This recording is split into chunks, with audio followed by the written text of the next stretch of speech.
The first day of Formula One's new era is done in Bahrain, and it's the reigning world champions McLaren who ended the day on top. Lando Norris set the fastest time, sending a clear message that the Papaya team is ready to defend its title. But the timesheets only tell part of the story. All across the paddock, teams dealt with the biggest rule change in a generation, showing off new car designs, clever tricks, and very different results on the very first day of pre-season testing. 18 drivers took to the track in total, with most teams splitting the day between their two drivers, though one team took a very different approach. For the champions at McLaren, it was a calm and solid day. Norris' time of 1:34.669 was not only the fastest of the day, but it was also set on the medium tyre, not the soft, which means that there is likely even more speed to come. His teammate Oscar Piastri did a good 54 laps in the morning to finish 5th, and together the team got through 112 laps. It was a clean, smooth start for McLaren, showing both speed and reliability. They didn't make the car headlines like some of their rivals, but they left the track looking like a team fully in control of their new car. The biggest talking point of the day was Red Bull. While not the fastest on a single lap, finishing just 0.129 seconds behind Norris, their plan was bold. The team gave four-time champion Max Verstappen the new RB22 for the full 8-hour day, while his teammate Isaac Hadjar watched from the garage. The result was an amazing 136 laps, equal to almost 2.5 race distances. This long run gave Red Bull a huge amount of data on everything from tyre wear to how their brand new Red Bull Ford engine works. The engine, a big new project with the American car maker, ran without a single problem all day, but it was how the team used that power that really got everyone talking. Mercedes boss Toto Wolff said the Red Bull is a full second faster on the straights alone, thanks to a big edge in how they use their electric power. People watching from trackside spotted Verstappen using a special downshifting trick into the slow turn 10, going all the way down to first gear while other drivers were staying in second. He was shifting down in pairs, going from 5th to 4th to 3rd together, pausing, then very quickly going from 3rd to 2nd to 1st. This trick uses the high engine revs to charge the battery faster through the energy recovery system. The Audi team tried to copy this later in the day, but both Nico Hülkenberg and Gabriel Bortoleto looked much less smooth doing it, showing that Red Bull has already nailed a trick that others are just starting to find out.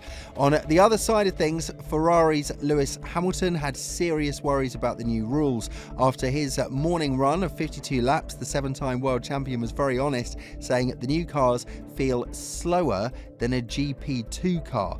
He was not happy about the energy saving needed, saying that drivers have to lift off the gas 600 metres before the end of a straight, even on a qualifying lap. He called the rules ridiculously complex and said you need a degree to fully understand it, worrying that fans would not be able to follow the racing. He did say the car is more fun to drive, though. These are strong words from one of the sport's biggest names, and they really do raise real questions about the 2026 rules. On top of that, Hamilton said he has a new race engineer. His old partner, Riccardo Adami, has moved to a different job, and he's now working with Carlos Santi, who used to work with Kimi Raikkonen. Hamilton said this change so close to the season could hurt his title fight. His teammate, Charles Leclerc, had a better afternoon, finishing 3rd fastest with a 1:35.190 and doing 80 laps, getting important data for the team. Well, what do you think about these new rules for 2026? Maybe you agree with Hamilton. Are they too complex and potentially bad for the racing, or is this new technology actually quite exciting? Let us know what you think in the comments below.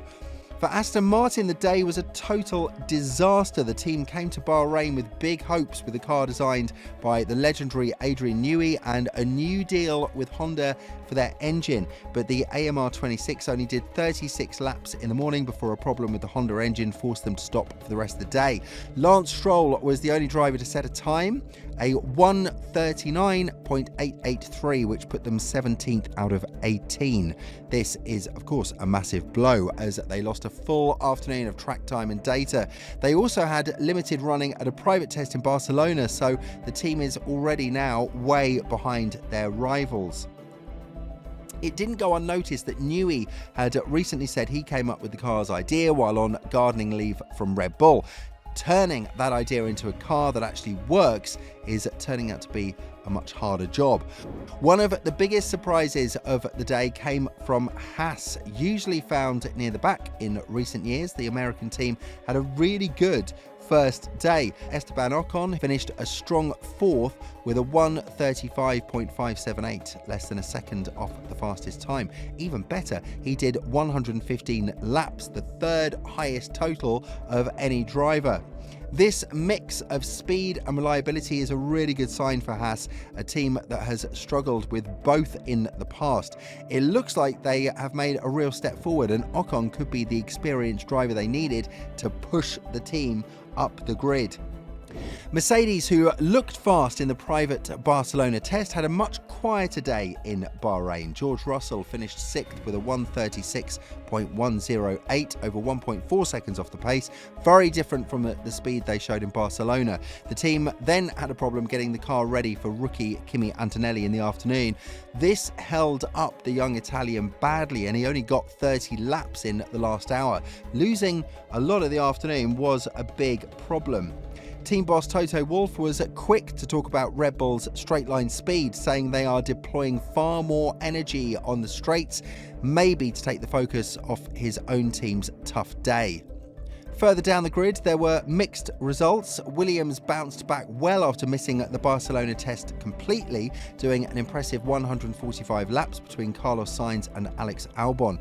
That was the second highest lap count of any team, which is really important as they try to catch up. The new Cadillac team, with Sergio Perez and Valtteri Bottas driving, also focused on getting miles done, completing 107 laps as they learned the basics in Formula 1, even though they were about 4 seconds off the leaders. Audi showed up with a very different looking car with smaller side pod inlets compared to the first design, a clear sign that they had already found problems and were trying to fix them.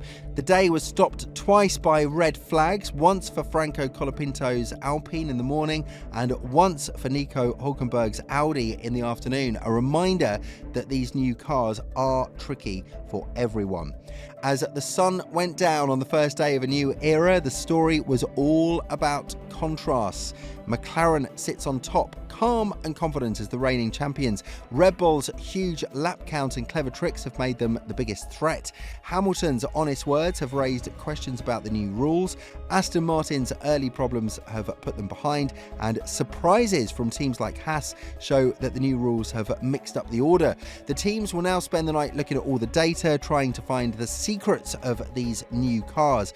The championship will not be won in testing, but it can definitely be lost. And after day one, some teams have a lot more work to do than others. There are so many questions to answer and only 3 more days of testing to find those answers. The 2026 season is looking like it could be one of the most exciting in years, and it's only just getting started. Make sure you subscribe so you don't miss a thing. We'll see you soon.